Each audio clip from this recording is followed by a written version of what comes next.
Well, hello everybody, and welcome back to the Vintage Electronics channel. Today we're going to talk about the audiophile on a budget, the Pioneer RT-707 reel-to-reel. Let's get started.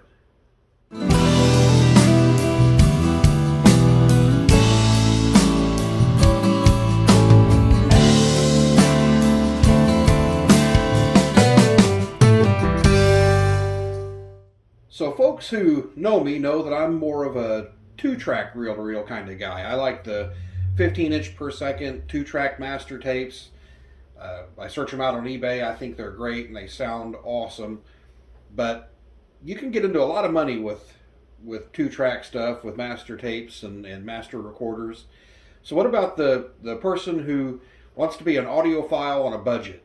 You know, something inexpensive that sounds great, that's easy to use. That's where I think the RT-707 comes in. It really is a robust machine. It's got an interesting layout.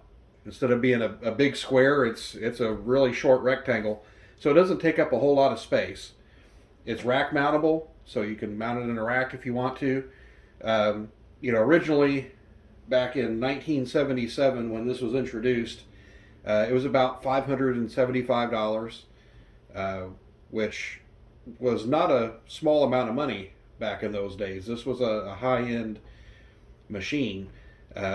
It's got three motors. It's direct drive. That means there's no belts running the capstan down here or either of these reels. They're all direct drive motors, so there's no belts there to go bad.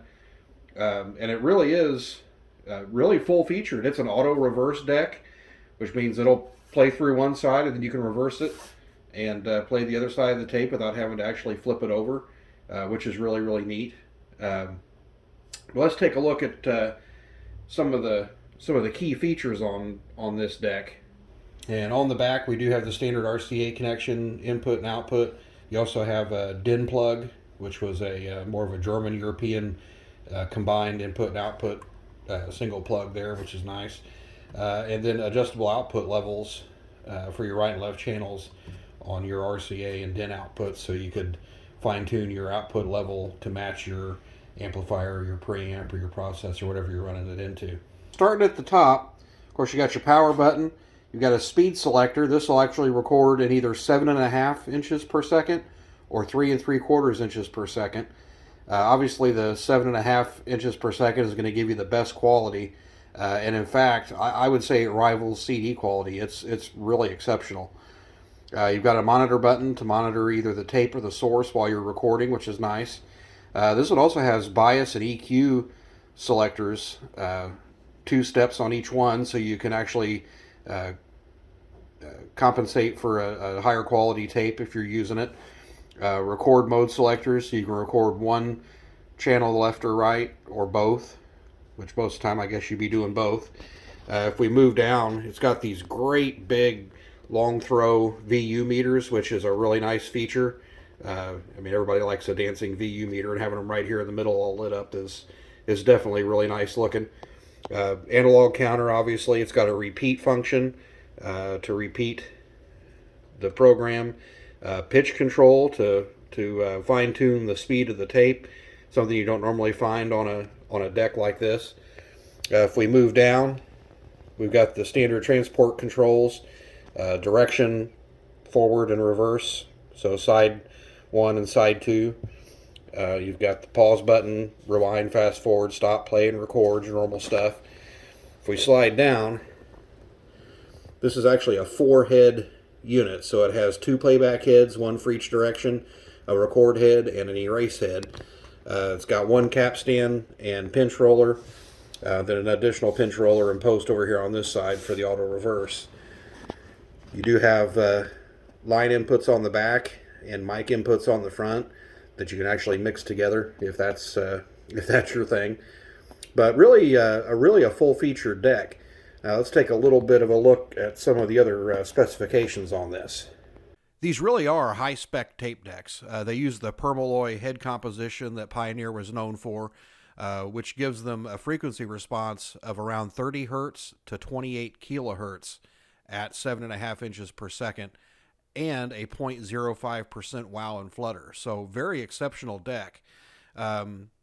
Most technicians say that they are super reliable due to that 3-motor direct drive system. It helps to keep everything running smoothly without belts stretching. And that's what keeps that wow and flutter down too.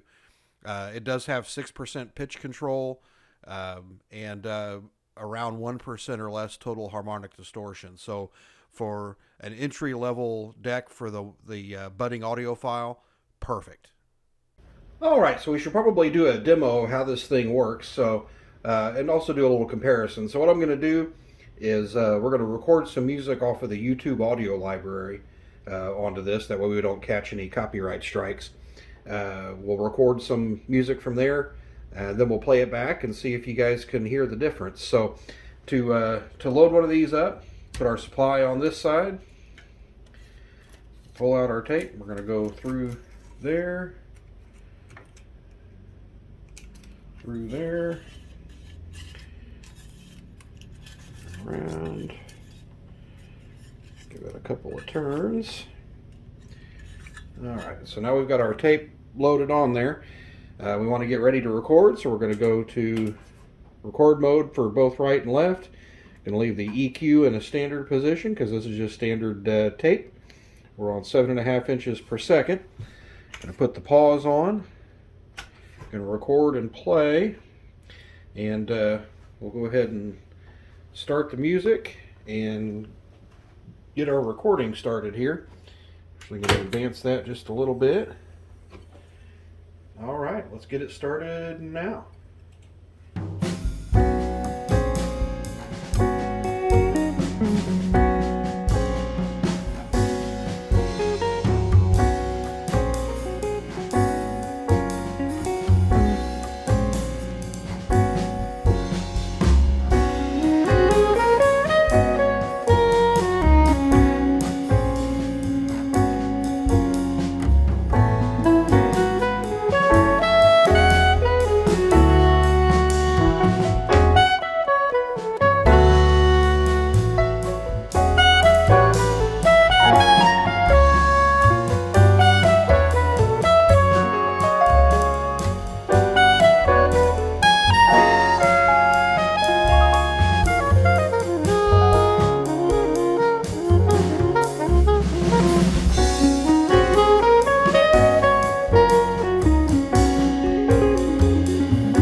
Recording mode off, and we'll rewind this back, and we'll see what we ended up with.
Well, so what's my opinion of the Pioneer RT-707?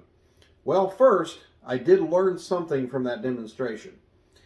I didn't have any blank tape other than a couple of reels of new old stock tape from the 80s. And it's Scotch, which is known to not really age well.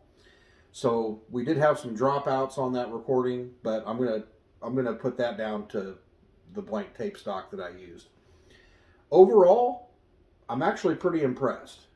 You know, like I said, I'm more of a 2-track guy, so I normally listen to 2-track recordings at 15 inches per second. You know, more studio master type of stuff. This actually sounds really, really good. Pioneer did an excellent job in their design and construction of this unit. Even with the really old, poor quality tape, you could still tell that there was quite a bit of dynamic range. The frequency response was really good. So this tape deck, for somebody wanting to get into the reel-to-reel, you know, 1/4-inch tape, sort of entry-level audiophile stuff, I give it a thumbs up. I think it's a really good deck. If you guys have any questions about this or anything else that you'd like to see on the channel, please leave that in the comments below, and I will do my best to answer your questions. And if there's enough people that are looking for something specific for a video, I'll put one together for you and we'll take a look at it. Maybe we'll take a look at some of the 2-track stuff if there's enough interest from people. So for now, I'm Chad. This is Vintage Electronics Channel. Thanks for watching and enjoy the rest of your day.